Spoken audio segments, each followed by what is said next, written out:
It was a very bitter pill to swallow for the Indian cricket team because they arrived in Rajkot high on the confidence of their performances in Baroda. But certain mistakes in Baroda were repeated in this particular game, and that is why they were hammered by Daryl Mitchell and Will Young as New Zealand level the series.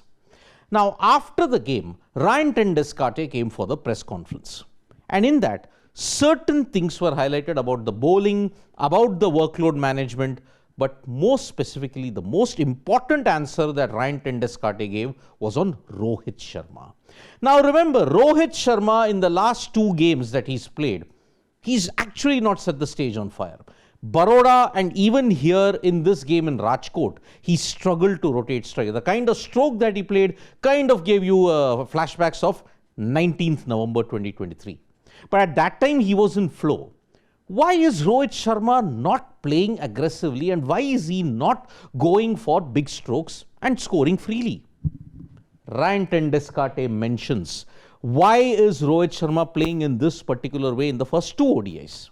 He mentioned, I don't think it's a conscious approach to not attack from the start. Pitches were actually new ball wickets. It contributed to his approach. Now look at the lengths and look at the movement that Kyle Jamieson was getting and Zachary Fuchs were getting in this particular match alone. First 3-4 overs, it was really difficult to score. But then afterwards, when you settled, you got going. 1 of 11, Rohit Sharma was on. But then he tried to ensure that he got the momentum going. But then in pursuit of that, he just threw his wicket away. Even in the first game, but at that time, they said that Shubman Gill's struggles ensured that Rohit Sharma had to take the aggressive route and he was dismissed. Now, in two games on the trot, Rohit Sharma said like, okay, maybe I need to change my approach for this particular wicket. He can't go gung-ho throughout. Now, this is a new Rohit Sharma that we are seeing after the captaincy was relinquished. He was at his best in Sydney when the pressure was off. He survived in Adelaide. In the series against South Africa, he was at his kind of fluent best. But here, he's kind of struggled because the wickets were new ball wickets. And that is where Rohit Sharma, it is not a conscious approach, but it rather is the wicket is contributing to his approach. Now, as far as what was the key factor in India's loss, sure, the collapse that happened when Rohit, Shreyas, Shubman and all fell and Virat also fell, it dented India in a big way. But KL Rahul played well. 290 was the target that they were aiming at and they kind of got there.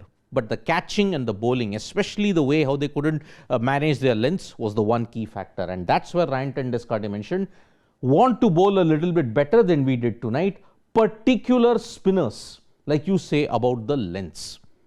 Kuldeep Yadav in particular was really struggling with his lengths today, and that is why he got carted for 82 runs in 10 overs, which is why lengths have to be better. In the previous game, you overdid the short length and you were made to pay. Here, you overdid the short length again. You didn't maintain consistency and you were made to pay. But now on the workload management and the rotation, why are you not playing Arshdeep? Why are you not playing certain players? Why are you not getting like for like? Niranjan Shah mentioned the current state of the team management. He said, we are trying to win every game with sort of managing the medium to long-term prospects of the team. Now remember, players, this is not the only ODI series that's there. There's the T20 series, there's the T20 World Cup also. There's also going to be ODIs that will be played, Asia Cup, World Cup. So you have to manage the medium to long-term prospects. Now, who have you identified as the medium and long-term prospects? That's the most important thing that the team management has identified. And that's why the workload management bit is going on at that particular point in time. So whoever are your resources, you're trying to win from that particular situation onwards. But it could backfire because in Indore, if New Zealand managed to win the series, it will be a very chastening experience for the Indian cricket team because you lost to a New Zealand team that is not even full strength. So yes, it's everything to play for in Indore. This is done. Let's see how it pans out now. Thank you so much, folks, for joining us for this video. Subscribe to Sports Today for all the latest news and analysis.